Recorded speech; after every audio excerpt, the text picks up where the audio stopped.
Hello दोस्तों, step towards stock market YouTube channel पे आप सभी का स्वागत है। तो दोस्तों, फ्यूचर ओरिएंटेड बिजनेस यानी कि रिन्यूएबल एनर्जी बिजनेस को लेकर खुद हमारी इंडियन गवर्नमेंट की ओर से एक जबरदस्त अपडेट आई है। और दोस्तों, आज के इस वीडियो में हम उसी अपडेट को पूरा डिटेल में समझने वाले हैं और अपडेट के चलते हम किन किन कंपनियों को स्टडी कर सकते हैं वो भी हम आगे जाकर देखने वाले हैं। तो चलो वीडियो स्टार्ट करते हैं। तो दोस्तों, सबसे पहले आप इस अपडेट का हेडिंग पढ़ सकते हो। Solar cell capacity to reach 100 gigawatt in a year says MNRE secretary. तो चलो इस अपडेट को पूरा डिटेल में समझ लेते हैं और अपडेट के चलते हम किन किन कंपनियों को स्टडी कर सकते हैं वो भी हम आगे जाकर देख लेते हैं।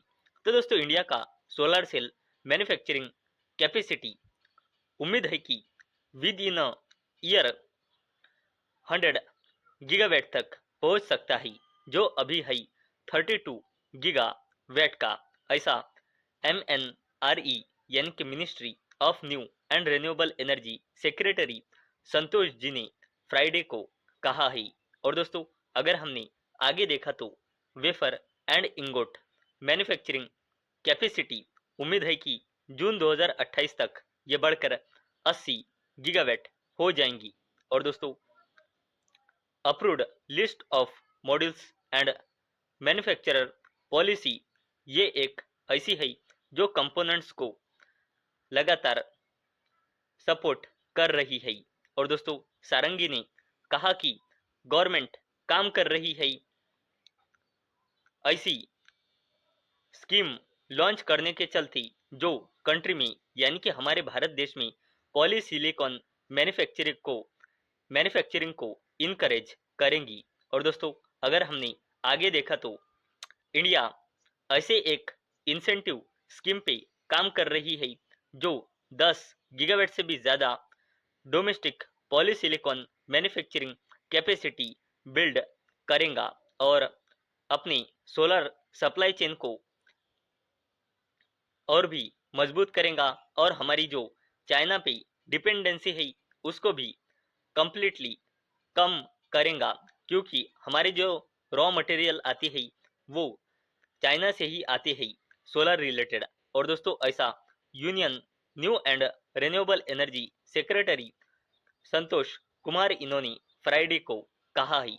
और दोस्तों, इंडिया बिल्ड कर रहा है 213 गीगावाट से भी ज़्यादा का सोलर मॉड्यूल मैन्युफैक्चरिंग कैपेसिटी और 32 गीगावाट का सोलर सेल कैपेसिटी। और गवर्नमेंट को उम्मीद है कि सोलर सेल मैन्युफैक्चरिंग कैपेसिटी एक साल के अंदर अंदर 10 गीगावाट तक पहुंच पहुंच जाएगा और लगभग 80 गीगावाट तक इंगोट और वेफर कैपेसिटी बढ़ जाएंगी जून 2028 तक। और दोस्तों, मैन्युफैक्चरिंग हमारी इंडिया की इसके चलते जो हमारी non fossil fuel base generation capacity है वो एंड जुलाई एंड तक 300 गीगावाट से भी ज़्यादा की हो चुकी है और 2030 तक ये 500 गीगावाट तक बढ़ाने का इंडियन गवर्नमेंट का टारगेट है। और दोस्तों, इंडिया भी पूरे दुनिया का थर्ड लार्जेस्ट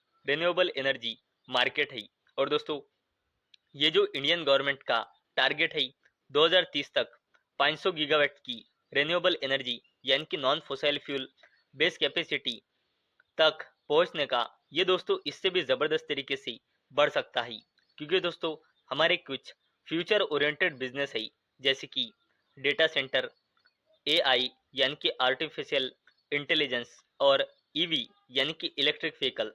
ये कुछ ऐसे बिजनेस है जिसको बहुत ज़्यादा तौर पे पावर की डिमांड होती है और इसके चलते रिन्यूएबल एनर्जी की डिमांड और भी ज़्यादा बढ़ सकती है, ऐसी उम्मीद है।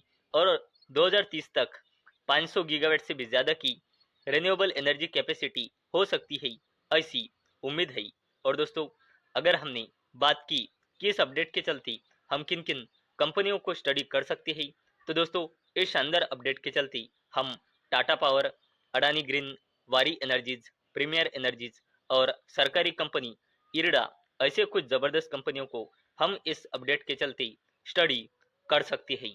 तो दोस्तों, मुझे उम्मीद है आपको ये वीडियो पसंद आई होंगी।